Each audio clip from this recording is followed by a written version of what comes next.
찬송을 듣고자 기도하며 귀를 기울이고 나의 기도를 들어주신다네. 깊은 웅덩이와 수렁에서 끌어주시고 나의 발을 반석 위에 세우시사 나를 든든히 하셨네. 새 노래로 부르자 랄라라. 하나님께 올릴 찬송을 새 노래로 부르자. 하나님 사랑해. 주를 의지하고 교만하지 않으며 거짓에 치우치지 아니하면 복이 있으리라. 여호와 나의 주는 크신 권능의 주라. 그의 크신 권능으로 우리들을 사랑하여 주시네. 새 노래로 부르자 랄라라. 하나님께 올릴 찬송을 새 노래로 부르자. 하나님 사랑해. 새 노래로 부르자 랄라라. 하나님께 올릴 찬송을 새 노래로 부르자. 하나님 사랑해.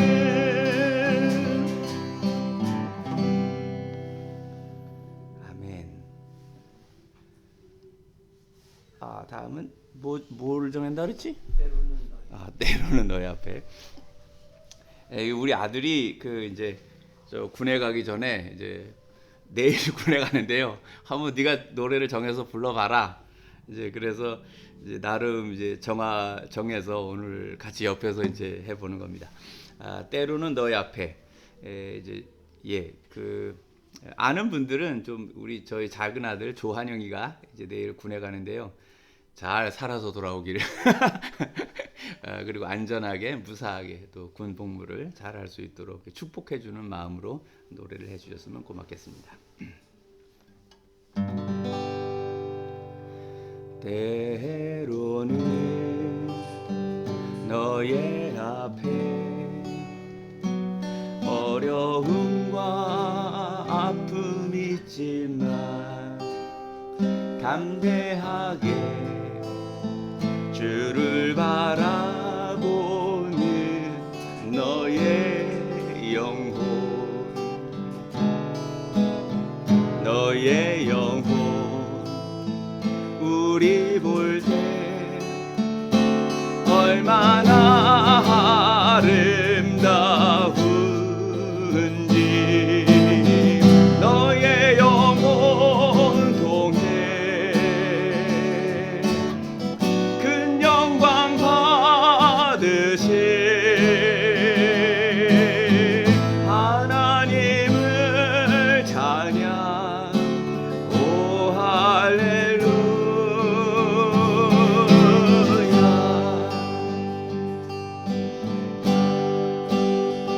족속이요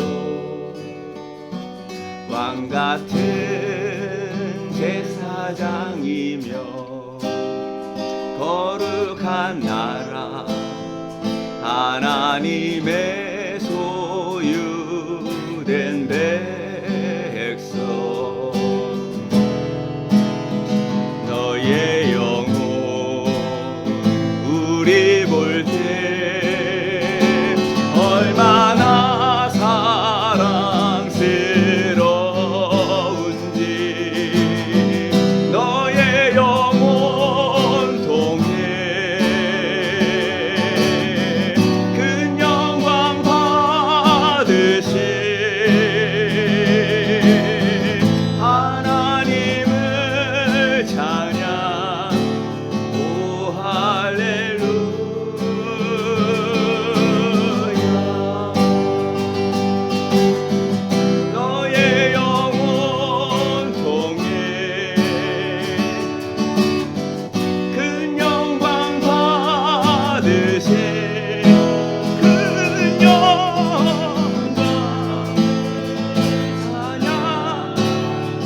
아멘.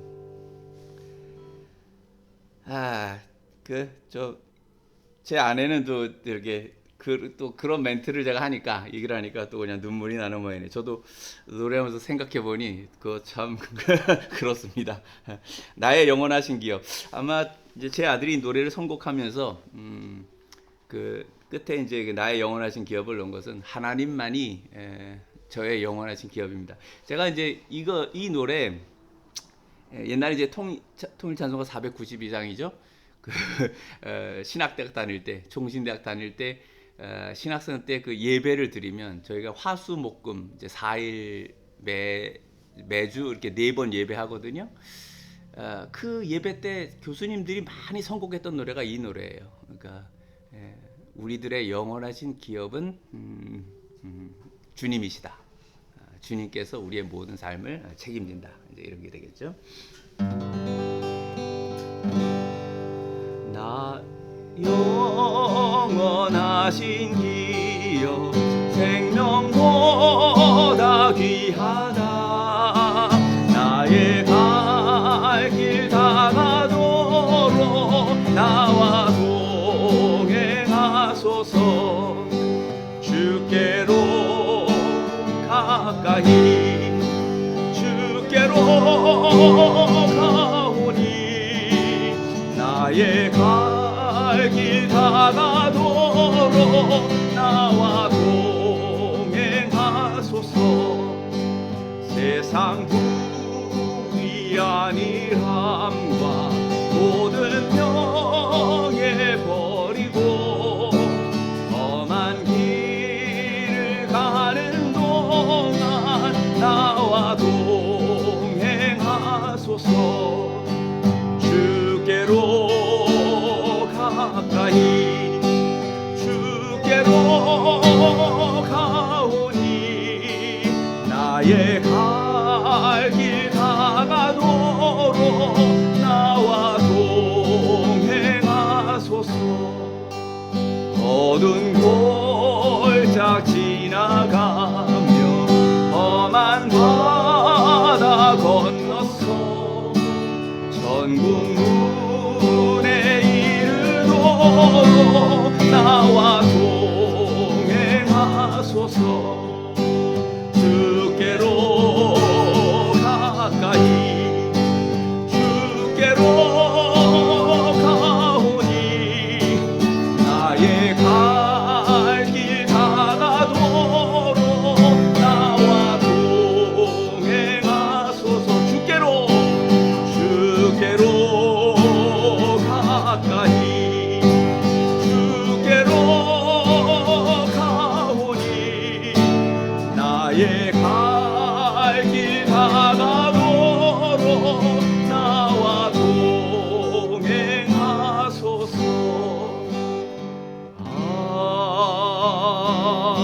아멘.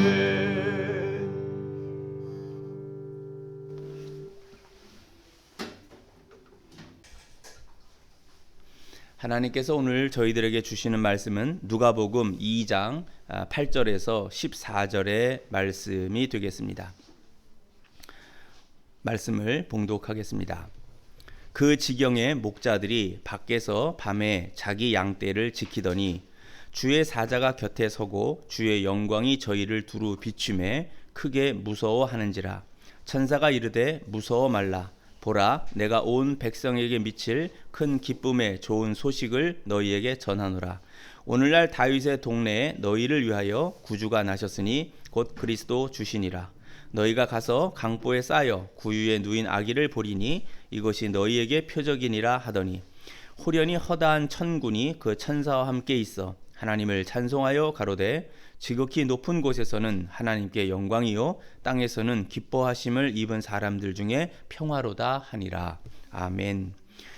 누가복음 2장 8절에서 14절의 말씀을 기뻐하심을 입은 사람이라 하는 제목으로 말씀을 생각하며 함께 은혜를 받고자 합니다. 올해의 이 성탄절은 저는 좀 우울한 성탄절이다, 성탄절의 시기다, 이렇게 이제 좀 이름을 지어봤습니다. 제가 그 라디오를 이렇게 잠깐 듣다가 요즘 이제 우리 젊은이들 말로 빵 터졌다라는 건 이제 웃음이 나더라고요. 근데 와서 이제 가족들한테 얘기했더니 그걸 이제 들었느냐고 그러는데, 내용이 뭐냐면 올해는 그 산타클로스의 선물이 늦게 배송될 것이라고 그래요. 왜냐하면 산타클로스가 오더라도 코로나 역병 때문에 14일간 격리를 해야 되기 때문에 아무래도 성탄 선물은 좀 늦게 배송이 될 겁니다. 이렇게 그 라디오 방송이 나오더라고요. 그래서 듣다가 저는 되게 웃겨서 웃었는데, 가족들은 이미 그런 유머를 다 알고 있었던 것 같아요. 요즘은 이제 한국에서 그 코로나 감염자들이 하루에 그 1,000명 이상이 나오고 있습니다. 이에 따라서 그 대면 예배를 드리는 것이 그 전면적으로 금지가 되었죠. 성탄절에도 전국에서 아마 이제 대면 예배를 못 드리겠죠. 우리는 뭐 그냥 조금 모여서 하는 거니까 그 인원보다 적으니까 아무 상관이 없이 좀 어떤 때는 얹잖아요, 우스갯소리. 왜냐면 우리 동기 목사님들이나 이런 분들은 이제 그 사람 숫자가 많으니까, 신도 숫자가 막 그 나와서 이렇게 구청이나 뭐 이런 데서 나와가지고 이렇게 통제를 한다는 거예요. 뭐 예배 못 드리게 하고 여기 방역 수칙을 잘 지키고 있느냐 하는데, 그런데 우리는 한 번도 안 나왔어요. 그러기 아무 뭐 문제가 없으니까. 자, 그런데 그 저는 이 설교를 준비하면서 저는 작년에 사실 성탄절 아침에 울었거든요. 작년 12월 25일 날 아침 8시에 혼자서 울었어요.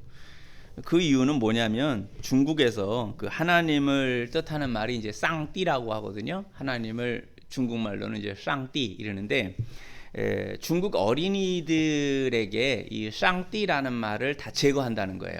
동화책이든 그런 데서 이렇게 다 제거해 버리고, 실제로 그 성냥팔이 소녀 그 동화가 있는데, 거기에서 그 소녀가 이렇게 하면 나중에 이제 이렇게 그 하나님께서 이렇게 이제 받으시고 영혼을 받으시고 뭐 이런 이제 기독교적인 표현들이 있는데, 그걸 다 없애버리는 거예요.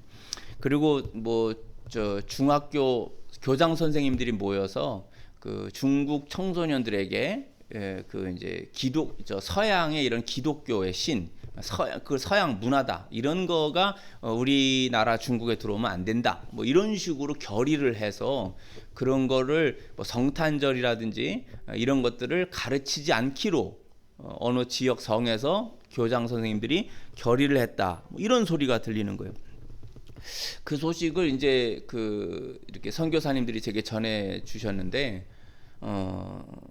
정말 듣다가 이렇게 눈물이 나더라고요. 제가 30대에 들어가서 50대에 이제 추방을 당했는데, 그러니까 그 중국인 형제 자매가 제가 떠나올 때 고맙다 그러면서 얘기한 게 기억에 남는 게 있어요. 당신이 들어오실 때는 검은 머리로 들어오셨는데 중국에, 당신이 이렇게 중국 안전부에서 추방되어 나갈 때는 흰머리가 되어서 나가십니다.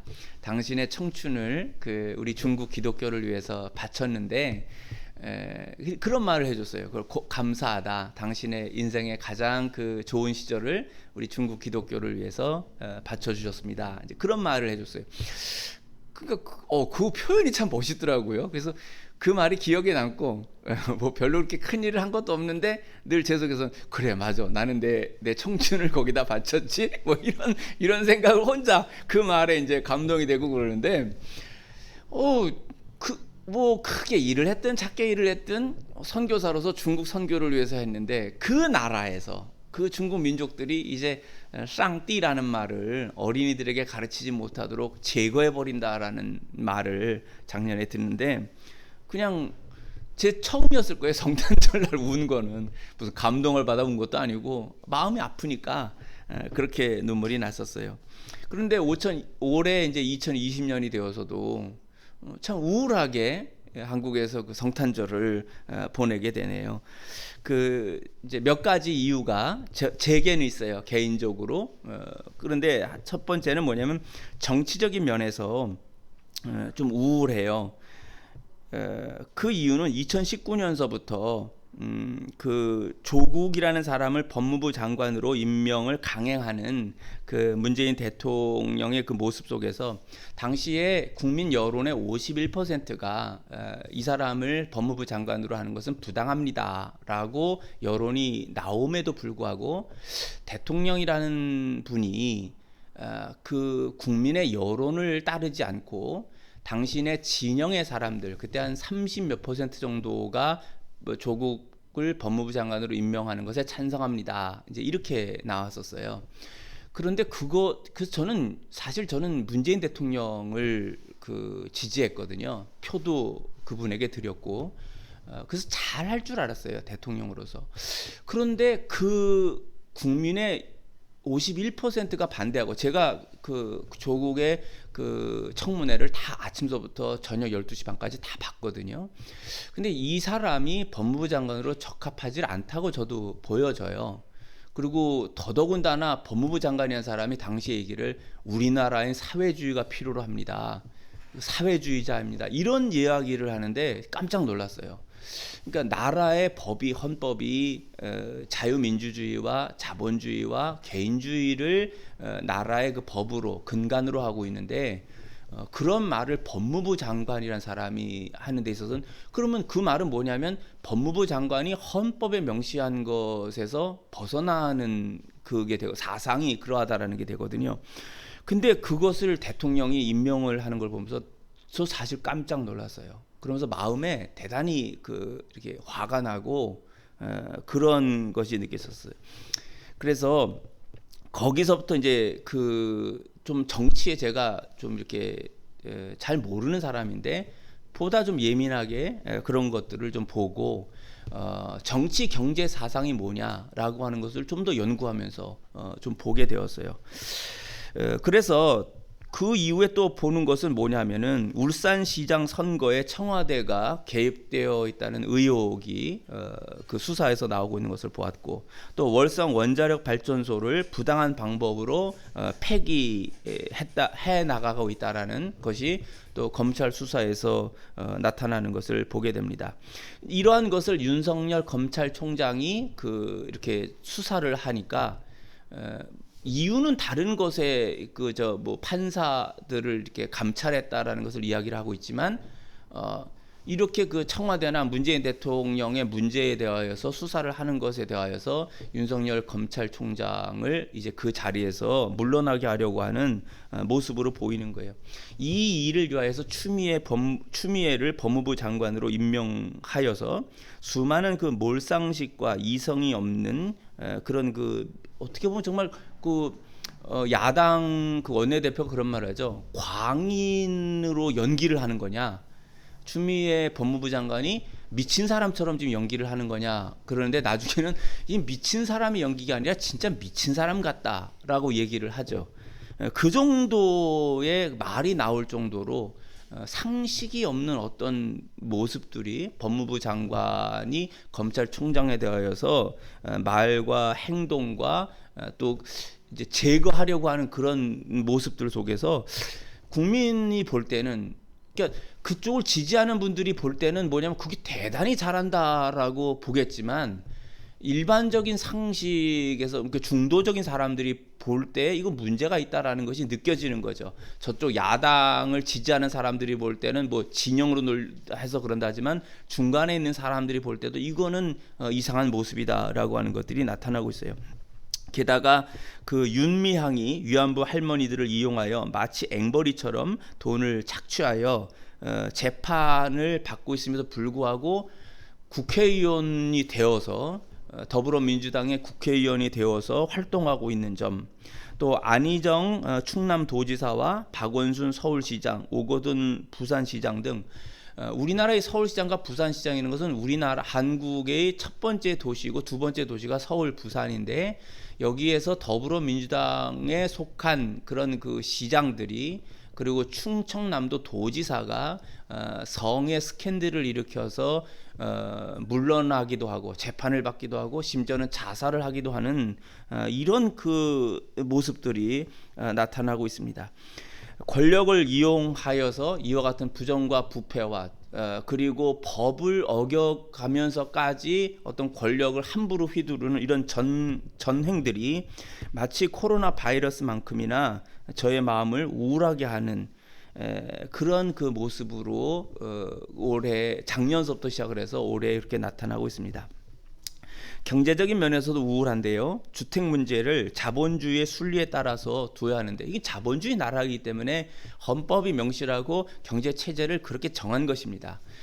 그런데 그러한 체제를 그 헌법으로 국민들 전체가 3분의 2 이상이 국회에서도 동의를 하고 그런 전체를 바꾸는 것 없이 행정부에서 헌법이 명시한 자본주의 경제 체제를 바꾸어서 이것을 사회주의나 공산주의식의 어떤 것을 한다라고 하는 것은 사실은 불법입니다. 그게 뭐냐면 법치주의를 파괴하는 행정부의 권력이 세다고 해서 그것을 여론이나 이런 것으로 몰아붙여서 법을 바꾸지도 않고 그와 같이 하는 것은 이 자체가 불법이 된다는 겁니다. 자본주의의 헌법에서 명시한 자본주의 순리를 따르지 않고 사회주의의 토지 공개념이라고 하는 의식으로 접근을 하니까 오히려 집값이 뛰고 그토록 서민을 위한다는 경제정책은 서민을 더욱 곤궁에 처하게 하고 있습니다. 이 전세라든지 월세가 다 막 급등을 하여서 오히려 서민들이 살기가 어려운 형태가 되었죠. 집값은 다 뛰고 전세마저 미친 듯이 뛰어올라서 그야말로 전세값을 마련하기 위해 사람이 미치게 생겼어요. 전세 값이 미치니까 이제 사람이 미치게 되었다. 제가 이렇게 설교를 쓰다가 이렇게 표현을 좀 해봤습니다. 목동에서 전세를 살던 어느 젊은 부부는 미친 듯이 뛰어오른 집값에 다투다가 남편이 아내를 죽이고 자신도 죽는 비참한 일이 발생했습니다. 경제와 부동산이 안정될 것이라던 그 장하성 청와대에서 그 경제수석을 하고 있던 이 사람은 제가 기억을 해요. 2018년 가을엔가 제가 그 방송에 나와서 이 장하성 그 수석이 이야기를 할 때 그때 2018년 가을인데 이제 내년 초가 되면 겨울 2019년 1월이나 2월이 되면 우리의 경제가 좋아질 것입니다. 자기가 세웠던 그 경제 정책이니까요. 그러나 지금까지도 경제는 좋아지지 않았고 부동산이라든지 모든 것들이 다 엉망인 형태가 되어 있습니다. 그는 이렇게 해놓고 지금 중국 대사로 가 있습니다. 그런데 중국 대사로 가 있는 동안 그가 고려대에서 교수를 할 때의 그 비리가 하나가 드러났죠. 그것은 뭐냐면 고려대 교수로서 학교가 주는 법인카드가 있어요. 이걸 이제 그 공적인 일을 위해서 사용하라는 카드인데 이것으로 그 비싼 술집에 가서 수천만 원의 그 술을 마시고 이것으로 이제 카드를 긁었다라고 하는 것이 방송에 나온 적이 있습니다. 대단히 비윤리적인 행동입니다. 그러니까 이게 참 보면서 현재 야당 사람들은 이제 그 보수주의라고 하고 자유민주주의와 자본주의를 지지하는 사람들인데 이 사람들도 문제가 많이 있지요. 많은 그 불법과 비리들을 행했어요. 근데 문제는 뭐냐면 현재 더불어민주당의 사람들은 일종의 진보주의라고 하면서 뭐냐면 보다 깨끗하겠다라는 것을 지향하는 사람들이에요. 그 일반 국민들이 볼 때에 지금의 야당 사람들보다는 더불어민주당 사람들이 그러니까 서민과 더불어 살겠다. 그리고 서민을 위한 경제 정책을 하겠다라고 하는 거죠. 그래서 도덕적으로 윤리적으로 국민들은 현재의 그 국민의 힘이라든지 이런 그 사람들보다 보수주의 사람들보다는 좀 더 깨끗한 이미지가 있다라는 생각을 해요. 그런데 막상 권력을 잡아서 행하는 모습 속에서 그 나타나는 비리가 보수주의 사람들이 정권을 잡고 할 때와 비교를 해서 전혀 더 깨끗하다라고 느껴지지가 않는다라는 거예요. 그러니까 이제 상대적으로 무슨 문제냐면 만약에 보수주의나 진보주의 사람들이 다 똑같은 형태로 부정부패를 한 거다라고 하면은 누가 더 심한 것으로 보이냐면은 이 더불어민주당 사람들이 더 심한 것으로 보인다는 거예요. 왜냐하면 그들의 주장과 평소에 한 말이 뭐냐면 보다 깨끗한 윤리 도덕적으로 깨끗한 것을 그 주장하고 그것을 정치와 경제 정책으로도 표방을 해왔거든요. 그런데 사실 같은 정도로 부패하였다라고 한다면 국민들이 느낄 때는 이건 더 부패한 거로 보인다는 거죠. 예를 들어서 우리 기독교인들이 만약 기독교인들 어떤 범죄를 했다면 그게 일반인이 범죄한 것보다는 더 심하게 보이는 거예요. 왜 그래요? 예수님을 따라서 거룩하게 산다고 한 사람들이 더 부패를 일반인과 같은 정도로 했다면 기독교인들의 부패는 일반인보다 더 심하다, 이런 소리를 듣게 되는 것이죠. 최근에는 그 경제 3법을 만들어서 기업인들이 회사 경영을 방어하는 것도 어렵게 만들었다고 합니다. 그 기업인들이 부정이 있죠. 옛날에 제가 본 것은 저 한화그룹의 김 뭐라고 하는 그 회장이 있잖아요. 그 아들이 그 술집에서 술을 먹다가 복 많은 웨이터들한테 매를 맞았대요. 뭔가 이렇게 술 먹고 시비가 붙어서 이제 우리말로 하면 얻어 터진 거죠. 그 그룹의 회장 아들이 이제 우리말로 이제 얻어 터졌는데 그 아버지가 잡아다가 이제 팬 거예요. 우리말로 하면 조폭에서 이렇게 보복을 하듯이 패는 게 뉴스에 한번 나온 적이 있어요. 김승현 회장, 하나그룹의 김승현 회장이죠. 저는 용서하고 들어줘요. 그냥 개인적으로는 좀 웃기긴 해요. 아들의 보복을 아버지가 해갖고 너희 자식 내 아들을 때렸어 하고는 아버지가 막 때리는 그 모습이 개인적으로는 좀 웃기긴 하는데 사회적으로 보면 심각한 문제가 있죠. 그러니까 뭐 그런 것도 있고, 기업을 하는 사람들이 부정도 막 이렇게 제가 기억하는 거는 무슨 한솔그룹인가 거기는 회장이 뭐 돈을 이렇게 뭐 수백억을 개인적으로 뭐 교묘한 방법을 통해서 해먹으려고 하다가 뭐 이렇게 잡힌다든지, 또 우리가 잘 아는 대한항공의 이런 무슨 땅콩 회항 사건이라든지 뭐 여러 가지 갑질을 하는 형태들이 나타나죠, 부정들이. 그러나 외국의 펀드 업체들이 한국의 기업 경영을 마음대로 조정할 수 있는 상태를 만든다면 이 나라의 경제가 어떻게 되겠습니까? 우리 민족 안에서의 문제가 있는 것은 우리가 서로 말할 수 있는데, 만약에 이것을 기업을 좀 더 투명화한다고 하면서 열어놓는 경제의 법이, 지금 경제에서 이야기하는 건 뭐냐면은 외국의 펀드 기업들이 이것을 우리나라의 마음대로 이걸 조정을 들어올 수 있는, 휘두를 수 있는 형태로 약화된다라는 거예요. 제가 몇 년 전에 현대차를 외국의 어떤 미국에 있는 펀드 회사에서 현대차의 경영에 이렇게 간섭해 들어오는 현상을 제가 본 적이 있어요. 그리고 이번에 그걸 보면서 방송에서 또 보니까 2003년인가에 외국 회사가 SK그룹을 또 이렇게 조정하고 자기들의 어떤 통제에 두려고 하는 그런 것이 있었다고 그래요. 경제를 제가 잘 모르는데 하여튼 이렇게 이제 나이가 좀 더 먹어가면서 하나하나 들었던 기억들, 또 옛날의 이야기를 보면서 이게 참 치열한 것이구나, 굉장히 치열한 것인데, 지금 현재 정부가 하는 정책 중에서 만약에 우리나라 국내 기업들에 대해서 말이 뭐냐면 정부에서 통제하는 걸 좀 더 강화하겠다는 거예요. 각 기업의 오너들이라고 하는 사람들에게 해서 가려지는 부분의 부정들을 못하게 한다는 명분은 있지만, 사실은 속내로 드러나는 건 뭐냐면 정부가 기업들에 대해서 더 강화된 것으로 정부가 그거를 이제 통제해 나가겠다라는 면이 있거든요. 이게 이제 더 큰 의미에서 보면 사회주의적인 거예요. 정부가 기업들을 통제하는 게 되면 그게 기획경제가 되는 거거든요. 민간인들에게 의해서 나라의 기업들이 돌아가도록 두는 것이 아니라 정부가 여기에 더 많은 것을 들어가게 되면 기획경제로 바뀌는 겁니다. 그런데 문제가 뭐냐면 그렇게만 되는 것이 아니라 외국 기업들에게 먹잇감이 되어버릴 수 있을 정도로 방어 자체가 힘들어지는 형태가 만들어질 수 있다는 거예요.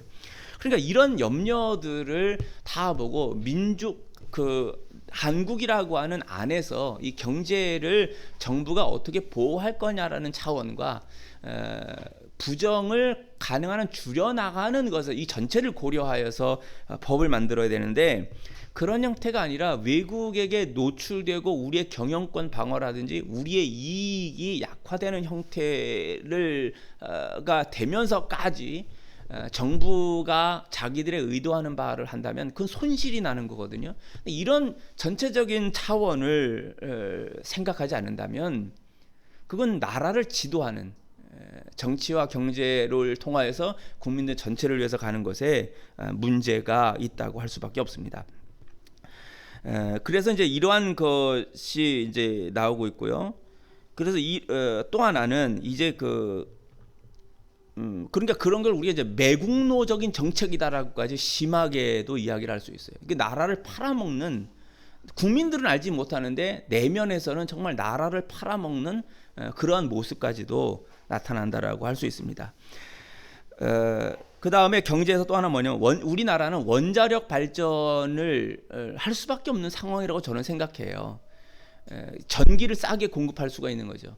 그런데 이것을 이제 그 판도라라는 영화를 보고 문재인 대통령이 원전을 다 폐기하기로, 그런데 그것도 또 몇 년도까지는 2023년도까지인가는 월성 원자력 발전소도 더해서 국민에게 많은 경제적 이익을 줄 수 있습니다라는 보고가 다 나옴에도 불구하고 대통령이 세운 공약을 조속히 시행하여 국민들에게 어떤 그 인기라든지 더불어민주당과 문재인 정권이 생각하는 어떤 것에 이익을 위하여서 이것을 그때 제가 얼핏 듣기로는 7천억인가 되는 손실을 보는데 그냥 그걸 강행 처리해 버린다는 거예요. 그러면 국가의 경제, 나라의 경제, 민족 전체의 경제에서 당신이 뭔데, 더불어민주당하고 문재인 대통령 당신이 뭔데 7천억의 손실이 되는 그런 일을 함부로 처리를 해버리는가 라는 말을 하게 되는 것이죠. 게다가 원자력 발전소를 못하고 사실 그럼 전기가 지금 비싸게 올라야 돼요. 그런데 이건 국민들에게 원성을 듣게 생겼으니까 전기값을 좀 올리질 않아서 한전은 엄청난 손실로, 주식에 있어서도 한전의 주식은 엄청나게 떨어졌다고 그래요. 근데 제가 며칠 전에 제 아들을 통해서 듣는데 뭐 한전이 한 번에 10%가 올랐다고 그래요. 그 이유가 뭐냐면 내년부터는 이제 전기값을 변동 요금제로 해서 올라간다는 거죠. 이제 전기를 만드는 원료가 비싸면 전기 비용도 비싸진다는 거예요. 그게 이제 국민들의 부담이 많아지는 거예요. 이제 점차 현실화를 시키는 건데, 이건 교묘하게 보면 문재인 대통령의 정권 말기에 그런 형태를 만들면서 아주 나쁘게 말하면 자기는 이제 쏙 빠져버리는, 자기는 있는 대로 인기를 다 누리고 쏙 빠지는 상태에서 다음 정권에서 그거를, 국민들은 이런 상태를 다 모르고 그냥 왜 전기값이 새로 만약 정권이 바뀐다면 왜 전기값이 여기서 오르느냐 잘 모르는 분들은 막 새로 바뀐 정권에 대해서만 그렇게 화를 낼 수도 있죠. 이 내면을 보다 전문적인 사람들은 그런 말을 하고 전 정권의 문제다라고 얘기를 하겠지만요. 그런데 더 문제는 뭐냐면, 그럼 전기값을 어떻게 할 거냐라고 했더니 블라디보스톡에 있는 러시아에 있는 값싼 전기를, 그 물가가 뭐 러시아가 싸다 보니까 그쪽에 있는 전기를 끌어온다는 거예요. 그러면 전기를 러시아에 있는 블라디보스톡에 이쪽에 있는 것을 어떻게 끌어오느냐? 북한을 통과할 수밖에 없잖아요. 그럼 북한을 통과하는 거기다 수수료를 준다는 거죠. 지금 유엔이나 미국이나 이런 데서는 핵폭탄을 갖고 전 세계 외교에서 문제가 되고 정말 깡패 국가처럼, 족보 국가처럼 하는 북한에 대해서 전 세계가 압력을 놓고, 당신들 이렇게 하면 당신들의 경제는 이 상호 어떤 그런 연합하고 교류하지 못한다, 이런 거를 제재를 하고 있는데 그걸 전기를 끌으면서 거기다 수수료를 준다는 거예요. 이게 이 정부가 지금 생각이 제대로 된 사람들이냐? 그리고 만일에 남한과 북한의 관계가 안 좋아서 거기 전기를 갖다 송전하는 것을 우리도 못하겠다, 그러면 어떡하냐고요. 그 다음에 러시아하고의 관계도 만약에 안 돼서 러시아가 우리 이제 더 이상 니네한테 전기 안 팔아, 이런 일들이 벌어진다면 한국에서는 어떻게 하겠냐는 거예요. 이게 뭐냐면, 저는 정치인이 아니지만 제가 만약에 정치인이라고 해도 저는 이 두 가지는 분명히 알아요. 쌀, 즉 식량과 우리가 한국인이 먹고 살아야 할 식량과 에너지는 그건 언제나 주권국이 돼야 되는 거예요. 그건 뭐냐면 무기도 마찬가지죠. 쌀과 식량과 그리고 에너지, 우리가 쓰는 에너지, 석유라든지 전기라든지 이런 에너지와 그 다음에 무기, 우리나라 스스로 지키는 이 힘, 이것은 무슨 일이 있어도 독립적이어야 되는 거예요. 지금은 우리나라 특수한 관계에서 미국과의 관계에서 그 핵 우상국으로 있고, 미국이 우리나라 북한이 핵을 갖고 있으면 우리를 지켜줄게 그러니까 우리가 안 하는 거지. 핵 폭탄을 안 갖는 거지만, 만에 하나라도 미국과의 관계에서 미국이 더 이상 너희를 핵 우상국으로 못한다라는 상황이 벌어질 수도 있어요.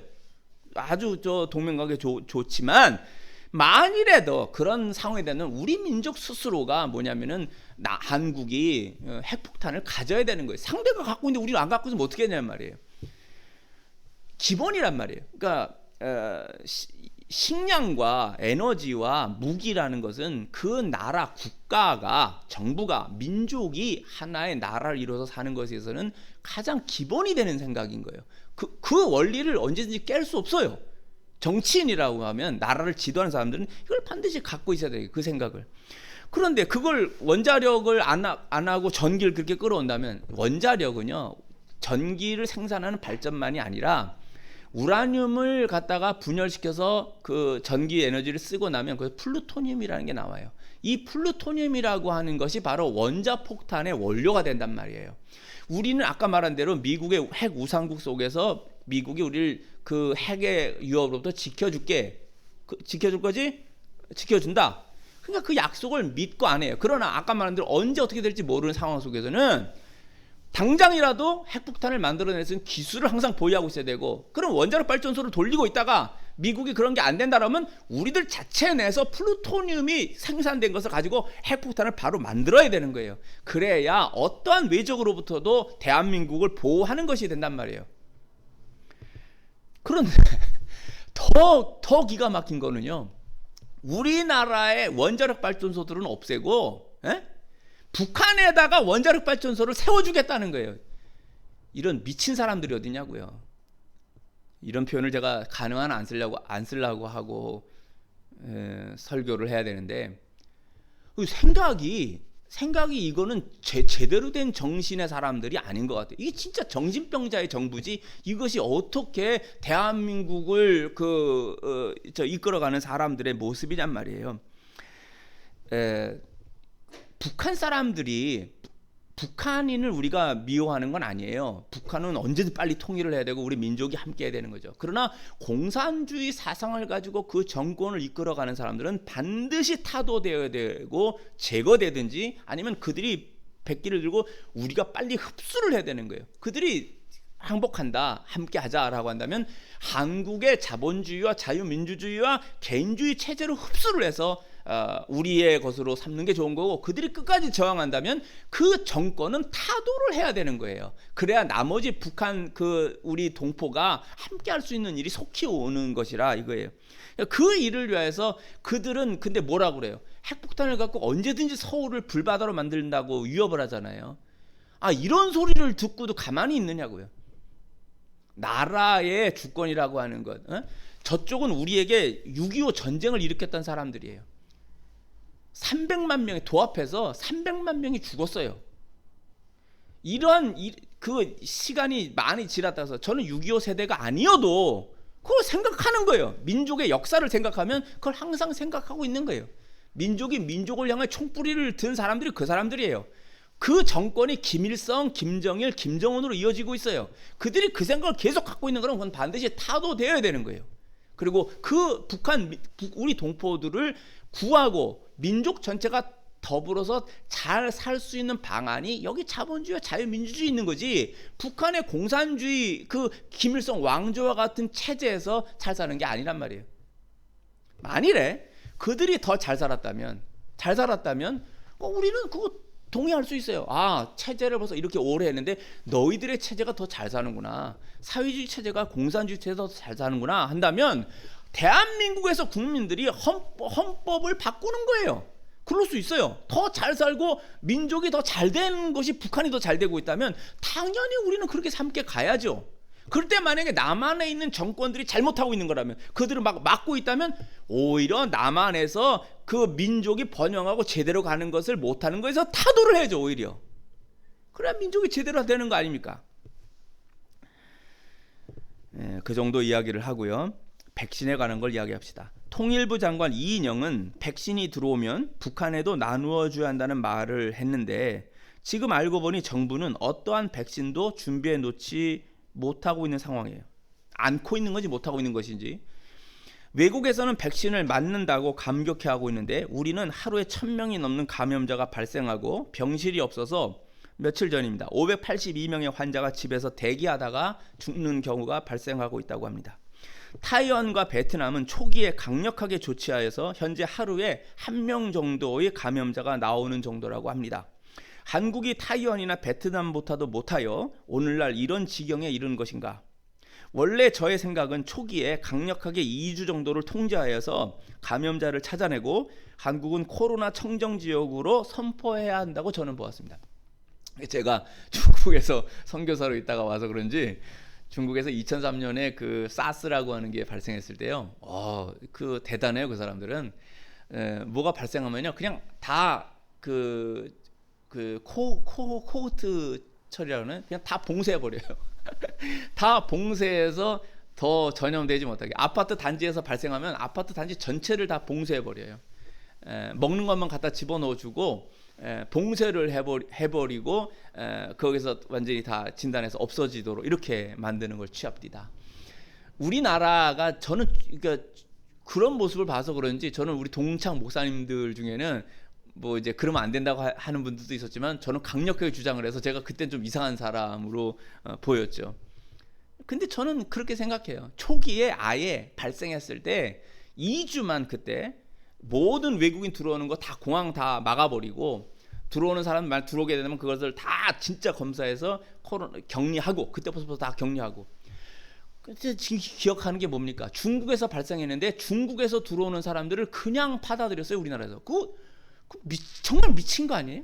중국에서 코로나 우한 폐렴이 발생을 했는데 우한 지역만 빼놓고 나머지 중국인들이 들어오는 걸 다 받아들여요. 그냥 공항을 그냥 통과시키고 있었어요.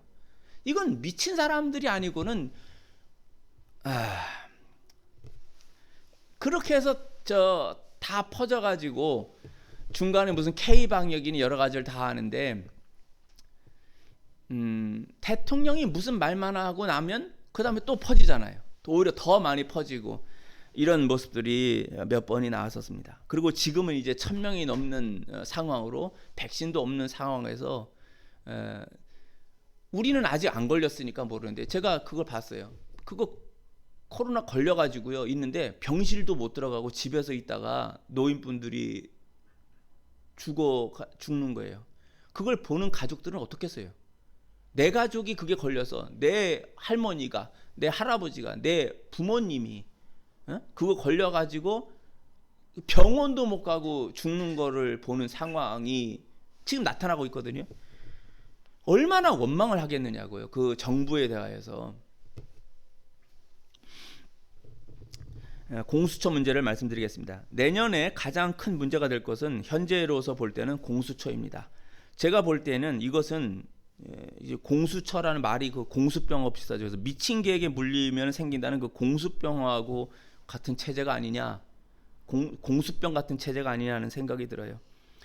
제가 설교를 준비하다 한번 봤습니다. 공수병이 뭐냐 했더니 광견병인데요. 미친 개한테 물리면 이제 생기는 건데 그 공수병이 뭐냐 공포를 낀다는 거예요. 물을 보면 공포를 낀대요. 희한하죠? 물을 보면은 그 공포를 낀다. 물의 이미지는 뭐죠? 그 깨끗한 거예요. 그 세례를 받는 것도 물로 세례를 받는데 그거는 죄악을 씻는다라는 상징이 있는 거죠. 깨끗해진다라는 상징이 있는 거예요. 우리 모든 것도 더러운 것은 다 물로 씻어내죠. 일반적인 개념이 그거예요. 근데 공수병은 그 물을 무서워한다?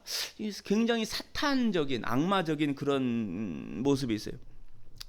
당장은 문재인이 혐의를 받는 울산시장 선거 개입 의혹과 월성 원자력 발전소 폐기와 관련된 문제를 피할 수 있는 도피처로서 공수처가 이용될 수도 있을 것입니다. 그러나 공수처는 나라의 자유민주주의를 파괴하는 도구로 변질될 가능성이 거의 100%입니다.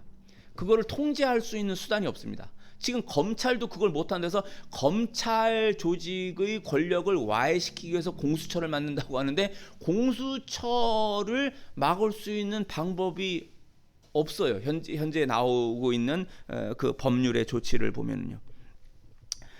차라리 진짜 자유민주주의를 위해서 공수처가 필요하다면 공수처장은 야당에서 지명하도록 하는 것이 맞습니다. 그러니까 이쪽에서 만약에 지금의 더불어민주당에서 대통령이 됐는데 공수처가 있어야 된다. 그러면 야당 보고 당신들이 공수처장을 지명하라. 그러면 대통령과 여당이 하는 것의 그 권력의 횡포를 막을 수 있는 것으로서 공수처가 활동할 수 있습니다. 반대로 해봅시다. 지금의 국민의힘이라든지 이런 사람들이 해서 대통령이 나왔고 이들이 여당이 되었습니다. 그럴 때 더불어민주당에서 공수처장을 뽑는 겁니다. 우리가 지명하는 이 사람이 공수처장이 되게 하라. 그러면 국민의힘에서 대통령이나 국민의힘 사람들이 하는 그 부정과 부패는 보통 대개가 다 여당 권력자들이 그걸 하니까 그들이 일으키는 것을 공수처장 야당 쪽에서 사람을 뽑아놓은 거기 때문에 그쪽에서 감시를 하겠죠. 그럼 이게 정상적인 것이죠. 공수처가 정말 필요로 해서 한다면은 오히려 공수처장은 집권 여당과 현재의 대통령이 하는 것이 아니라 야당 쪽에서 뽑는 것이 맞습니다. 그래서 공수처장의 임기는 대통령과 똑같이 하는 겁니다. 대통령이 임명될 때 야당에서도 공수처장을 뽑고 그 다음에 대통령 임기가 5년 끝나서 나갈 때는 공수처장은 그때 끝나는 겁니다. 중간에 뭐 교체를 하든지 하는 것은 뭐 교체를 된다면은 그 중간에 야당 사람들이 여전히 그것을 누군가를 지명을 해서 바꿀 수 있다는 뭐 그렇게 하는 것이 그러면 오히려 권력을 정상적으로 여당과 야당의 권력이 정상적으로 되고 부정부패를 막는 것이 되리라고 봅니다. 근데 그게 아니라 지금 야당에게 주었던 비토권조차도 없애버리는 상황 속에서 여당 사람들이 공수처장을 뽑을 때 이건 여당의 개노릇하는 공수처장, 진짜 공수병 걸린 것 같은 사람을 공수처장으로 임명을 하여 대통령이 임명하여 자기들의 부정과 부패를 가리는 것에 그걸 마치 보위부처럼 막는 마치 히틀러의 게슈타포나 SS 친위대처럼 자기네들을 막는 것으로 이용하겠다는 거로밖에 더 보이느냐 이것입니다. 이 의심과 이 의혹을 잠재우고 보다 깨끗한 정치 그 다 조사해라. 월성 원자력 발전소에 대한 조기 폐기도 조사하고 울산 시장 선거 개입도 다 조사하라.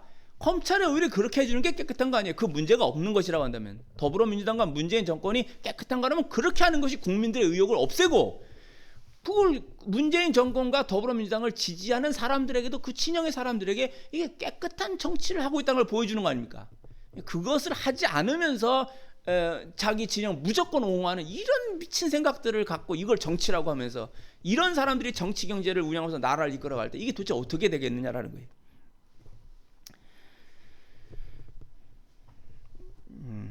그러니까 정치 경제 사회적인 면에서 제 나름대로 보았던 그러나 이것을 오늘 설교로 말씀을 드리는 것은 단지 한 사람의 목사로서가 아니라 기독교에서 바라볼 때 우리나라가 어떻게 가야 되고 우리는 대한민국이라는 땅 안에서 우리 예배를 드리고 있는 것이기 때문에 이것을 한번 생각해 보았습니다. 언제든지 뭐 다르게 생각하시는 분들이 있으면은 얘기하세요. 같이 이야기를 하고 제가 잘못 생각하고 잘못 설교한 것이라면 저는 언제든지 정정하겠습니다. 그 이야기를 듣고 올바르다고 한다면 제가 이야기를 듣고 정정하는 설교를 하고 제가 잘못 설교했습니다라고까지 이야기를 하겠습니다. 그러나 현재 제가 하나님 앞에서 목사로서 갖고 있는 저의 모든 이성과 저의 생각에서는 현재 이와 같이 생각을 하고 있고 이것이 하나님 앞에서 올바른 것이라고 저는 생각을 합니다. 이제 성경 말씀을 보겠습니다. 이것을 했다고 해서 이것이 너는 왜 설교를 하나님 말씀에 대한 설교를 하고 딴 거라느냐? 아니요. 하나님 말씀을 우리가 사는 삶에 적용하는 것을 연결해서 전체를 바라보는 인식과 그 안목과 그 관점을 갖게 하는 것이 중요한 겁니다. 그 세계관을 제대로 갖지 못하고 있고 종교는 종교만해 니들은 하나님의 나라라고 하는 그 피 안의 세계 하나만을 이야기하라라고 한다면 그 자체가 웃기는 소리입니다. 왜요? 예수님은 너희는 세상의 소금이요 세상의 빛이라고 하셨지 교회의 소금이고 교회의 빛이라고 하시지 않았습니다. 우리는 세상과 어떤 면에서 연관이 되어 있습니다. 우리들은 우리들의 이야기를 하고 세상과 함께 교제해 나가는 것입니다. 그리고 세상을 우리가 하나님 앞에서 생각할 때 우리의 신앙 양심을 걸고 어떻게 하는 것이 이 세상에서 소금의 역할을 하는 것이고 빛의 역할을 하는 것이고 이 나라와 이 민족이 이 세계가 어떻게 올바로 가는 것이냐라는 것을 우리는 생각하고 말을 하는 것입니다. 그것이 혹시 세상 사람이 볼 때 잘못되었다라고 하면 이야기를 하십시오. 우리는 우리가 보는 하나님의 말씀, 성경에 비추어서 여러분과 이야기를 할 것이고, 기독교 내에서도 혹시 다르게 생각하시는 분이 있으면 말씀하십시오.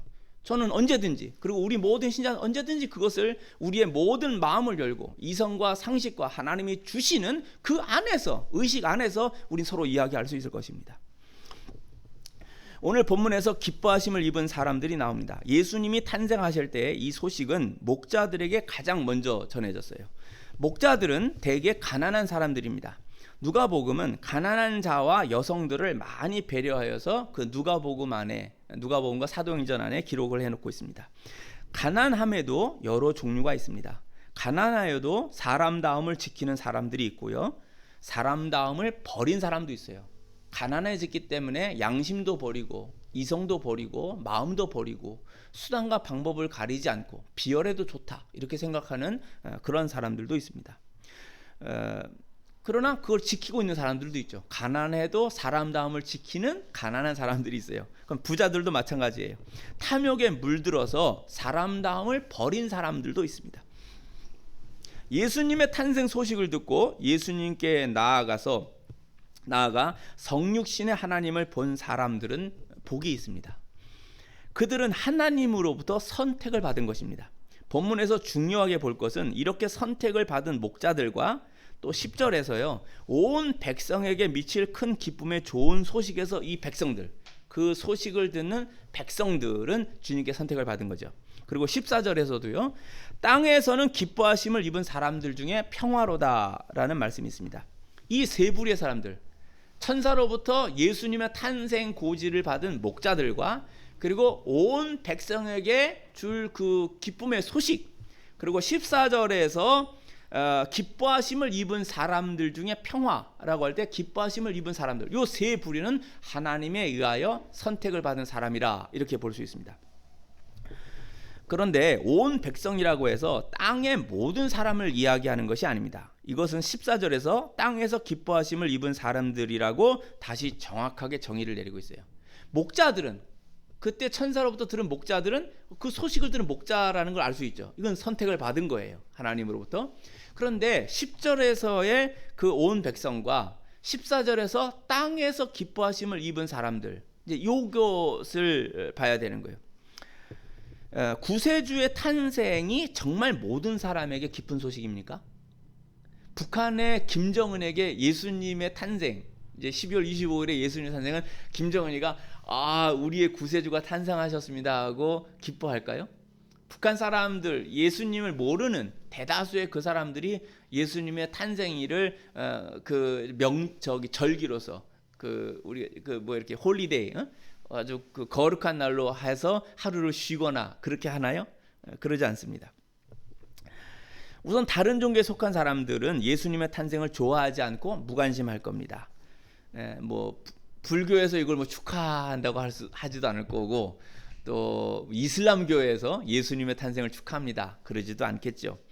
또한 칼 마르크스의 사상을 따르는 자들은 예수님의 탄생을 싫어하고 미워하며 증오하기도 합니다.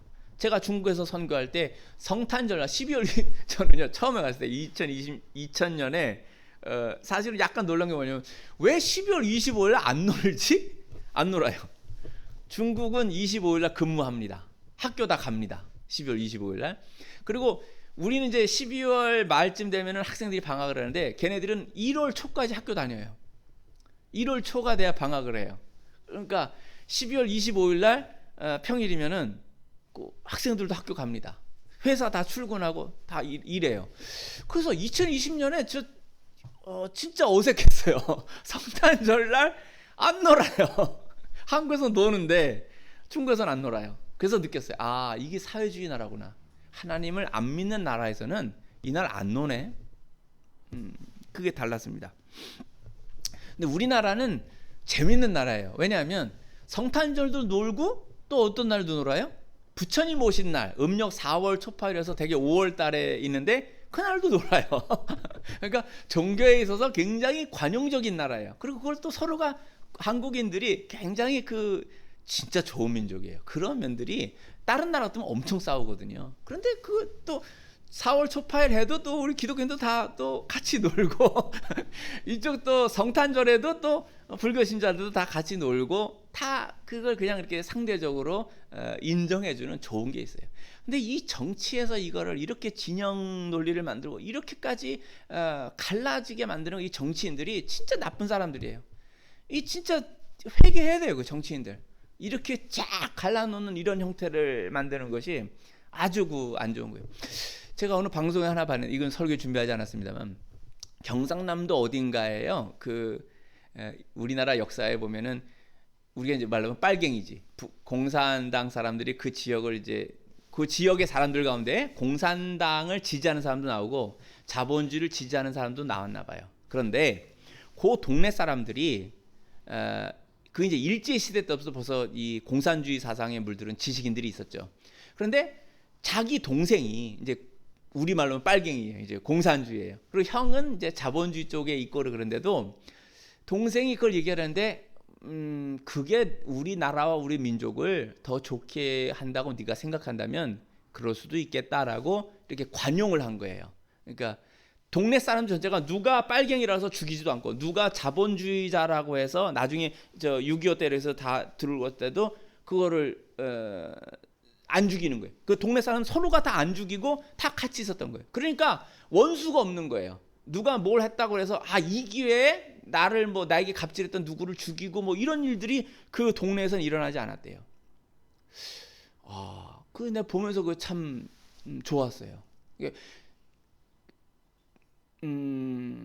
저는 그 자유민주주의와 자본주의와 개인주의에 있지만 그 정도 선으로 할 수 있는 포용과 관용을 보이는 것이 사실은 참 좋겠다고 생각을 해요. 그래서 생각으로 우리가 여러 가지 이야기를 할 수 있는데 그러니까 정말로 이야기를 해서 저는 만약 옛날 같으면은 저도 진보적 생각을 이렇게 낭만적으로 막연하게나마 갖고 있었고 제가 가난했었기 때문에 집안이 가난했기 때문에 그런 생각들이 있었어요. 막연하게나마 그런 게 있었지만 좀 더 연구를 하고 공부를 하면서 이 체제를 가면 안 되겠구나라는 거를 알게 된 거죠. 그러니까 우리들이 서로 이야기를 해서 우리의 상식과 이성에 맞추어서 보면 이야기는 될 수 있을 거라 봐요. 근데 이거를 미친 듯이 저쪽으로 가가지고 제가 공산주의 굉장히 위험하게 보는 것 중에 하나는 윤리와 도덕을 넘어서서 당성이 더 중요하다라고 말하는 사람들에서는 얘기를 할 수가 없는 거예요. 일반적 상식을 넘어서서 그러니까 수단과 방법을 가리지 않고 사회주의, 공산주의 나라를 만들면 그것이 충성이고 그게 올바른 거다라고 생각하는 사람은 이건 미친 사람들이에요. 일반 상식과 도덕을 넘어서서 그렇게 해버리겠다라고 이야기를 하면 그건 벌써 말이 안 되는 거예요. 근데 우리가 보통 저는 그런 사람 그걸 빨갱이라고 하고 그건 저질 빨갱이 저는 그걸 저질이라. 너는 인간 다음에 상식을 잃어버린 놈이다. 저는 이제 그렇게 이야기를 해요. 그런 사람은 얘기가 안 돼요. 진영을 쫙 갈라지게 만드는 그 극단주의자들의 그것은 굉장히 좀 문제가 있어요. 그래서 그런 면에서 그런 정도가 되면 너희들과는 얘기가 안 된다. 저는 그 면에서는 매우 단호해요. 단호하게 그건 안 돼요. 왜냐하면 자유민주주의는 개인주의에 근거한 건데 그것을 집단, 전체주의, 사회주의, 공산주의는 전체주의란 말이에요. 개인을 희생하거나 양보해서 전체 이득을 얻겠다라고 하는 생각인데 그러면 그 전체가 뭐냐라는 걸 가만 보면 집권자의 이익을 위한 것으로 변질되어 버리는 거예요. 독재자의 이익을 그리고 독재자 편에 선 사람들만의 이익을 위한 것으로 변질되어 버려요. 이건 설교 준비하지만 이야기 조금 더 하고 넘어갑시다. 최근에 이제 그 국토교통부 장관인가 이제 그 김현미 씨를 대신해서 변창흠 씨인가라는 사람이 된다고 하는데 뉴스에 나왔죠. 뭐가 나왔냐면은 그 임대주택 사는 사람들이 왜 음식을 사 먹느냐? 집에서 밥 해 먹지. 이게 여러 가지 뭐 곡해가 있을지 어떨지 모르지만 서울대 경제학과를 나오고 서울대 행정학 박사를 한 사람인데 그리고 더불어민주당 쪽에서 있는 사람인데 서민을 향하여서 임대주택에 있는 사람이 왜 밥을 사 먹느냐? 그럼 임대주택 사는 사람들은 밥을 사 먹지도 못하느냐? 굉장히 문제가 있는 의식의 말이 나왔어요. 그 다음에 그 몇 년 전에 구의역에서 일하다가 죽은 그 청년에 관해서도 그건 네가 잘못해서 죽은 거라는 식의 말로 다 뉴스에 나오는 것 같습니다. 그러니까 서민을 위해서 뭘 하겠다라고 하는 그 정당의 사람, 그리고 장관이 되는 사람의 발언 중에서, 의식 중에서 이런 게 있다라고 한다면 이게 정말 서민과 더불어 하겠다는 사람들의 의식이냐? 오히려 누구보다도 더 아주 그 뿌리 깊은 그 특권 의식, 상류층 의식에 속하여져 있는 사람들이 아니냐라는 생각을 해보게 되는 거예요.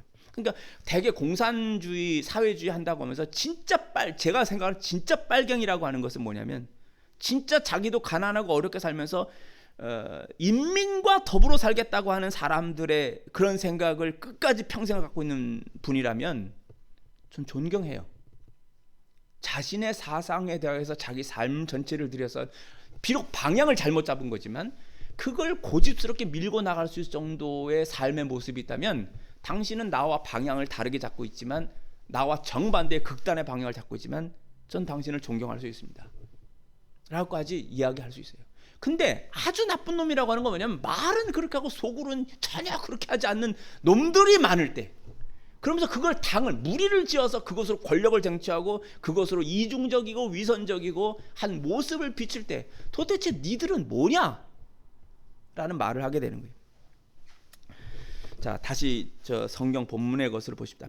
이제 좀 전에 말한 것은 하나님의 이 본문에 매우 중요한 게 뭐냐면, 모든 인간에게 예수님의 탄생이 기뻐하고 평화가 되는 게 아니라는 거예요. 다른 종교, 벌써 수많은 다른 종교의 사람들, 다른 사상의 사람들은 예수님을 기뻐하지 않아요. 그의 탄생을.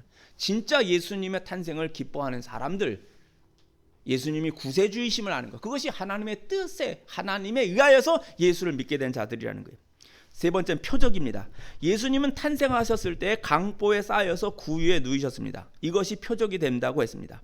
역사적 상황은 로마 황제 아우구스투스가 호적을 조사했어요. 그것에 따라서 요셉과 마리아는 나사렛에서 살다가 원래의 본 고향인 베들레헴으로 오게 되었어요. 그러나 사람들이 많아서 여관을 구하지 못하고 가축이 있는 곳에서 아기 예수님을 낳게 되었죠. 그리고 가축들이 여물을 먹는 그 통을 그 구유라고 하는데, 그 구유에 태어나자마자 강보에서 해서 거기에 이렇게 움푹 들어갔겠죠. 거기에 누이게 된 것입니다. 이것이 표적이 된다고 그랬어요.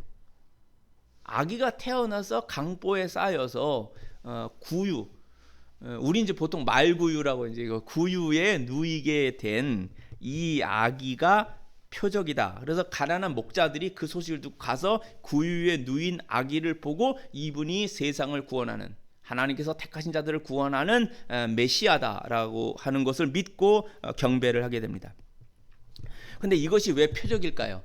그분은 태어나서도 나무로 된 구유에 누이셨고, 죽으실 때도 나무 십자가 위에 못 박혀서 죽으셨습니다. 인간의 구원을 위해서 제2위이신 하나님께서 이렇듯 고통을 당하시고 희생을 당하셨습니다. 이것을 생각하면 신자는 큰 감동을 받게 됩니다. 하나님은 어떻게 이렇게까지 사람을 사랑하실까? 헬라의 신들은 인간을 노예로 부리기 위하여서 창조했다고 합니다. 자기들의 편의를 위해서 인간을 이 노예로 사용하기 위해서 일을 하도록 하는 사용자들로서 인간을 창조했다는 거죠. 그러나 기독교의 하나님은 인간을 사랑하셔서 하나님의 형상과 모양으로 창조하셨습니다. 그리고 인간이 하나님의 계명을 어기고 죽게 되었을 때에 하나님이 인간이 되셔서 인간의 죄를 대신하고 인간을 구원하셨습니다. 그러나 여기에는 중요한 것이 있는데, 그것은 인간이 알 수 없는 하나님의 경륜을 따라서 하나님이 구원코자 하시는 자들이 구원을 받게 된다는 것입니다. 성경은 이렇게 말씀하십니다. 그것이 오늘 본문에서도 땅에서는 기뻐하심을 받은 사람들에게 평화라는 겁니다. 그러니까 하나님이 기뻐하시는 자들에게 평화를 준다는 거예요. 하나님이 기뻐하지 않는 자들에게 예수님의 탄생이 기쁨이 되지 않습니다. 자기들의 자기 의지로 예수님을 기뻐하지 않습니다. 싫어하고 미워하고 증오합니다. 칼 마르크스는 예수님을 기뻐하지 않습니다. 마르크스, 엥겔스, 중국의 마오쩌둥, 북한의 김일성, 이런 사람들 예수님 기뻐하지 않습니다. 심지어 김일성이는 어렸을 때 그 어머니 이름이 강반석이에요. 반석이라는 이름은 교회 집사님이었을 것으로 대단히 보고 있습니다. 그가 죽을 때 그 자기 어머니를 그리워하여서 그 평양에다가 교회를 하나 지었다고도 하죠. 그러나 공산주의자인 권력을 장악하고 있는 이 김일성이는 예수님의 탄생을 기뻐하는 자가 아닙니다. 오히려 전능하신 하나님의 자리를 자기가 빼앗아서 공산주의 사상으로 북한 인민들을 이끌어 간다고 생각을 하는 거죠. 우리에게 믿음을 주셔서 주님을 믿게 된 여러분과 저는 정말로 주님의 탄생하심을 감사하며 기뻐합니까? 이 말씀을 우리가 들여다보고 나를 구원하시기 위하여서 하나님이 제2위 하나님이 인간이 되어서 오셨구나. 그게 정말 믿어지십니까? 쉽게 믿어지지 않습니다. 정말 믿음이 있어야 믿어집니다. 주님이 주시는 은혜가 있어야 이 말씀이 믿어지고 나를 위하여 하늘의 보좌를 버리시고 천한 더러운 이 땅에 태어나시고 그것도 가난한 자의 집안에 태어나셔서 태어나시자마자 구유에 누이신 창조 제2위의 창조자이신 하나님 신이 인간이 되시는 것, 이것을 기념하고 감사하고 그 은혜 속에서 살고자 작정하는 자들이 기독교인입니다. 그것이 우리들에게 성탄절입니다. 너무나 힘들고 우울한 시기지만 우리를 구원하신 주님께 감사하는 2020년의 성탄절이 되기를 바랍니다.